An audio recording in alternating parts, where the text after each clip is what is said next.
नवी मुंबईतील कळंबोली परिसरात हळदी समारंभादरम्यान घडलेल्या चोरीच्या प्रयत्नाने खळबळ उडाली आहे। एका 35 वर्षीय महिलेच्या गळ्यातील तब्बल 18 तोळ्यांची सोन्याची गंठण हिसकावण्याचा प्रयत्न चोरट्याने केला।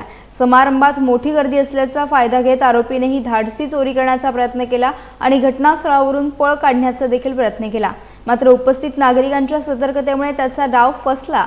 नागरिकांनी तात्काळ पाठलाग करून आरोपीला काही अंतरावरच पकडला आणि संतप्त जमावाने त्याला चांगलाच धडा शिकवला।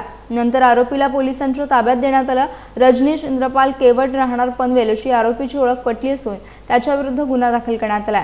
या घटनेनंतर परिसरात भीतीचं वातावरण निर्माण झालंय।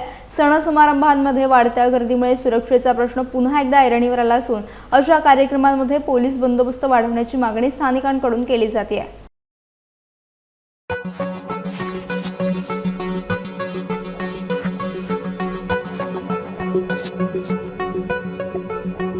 Thank you.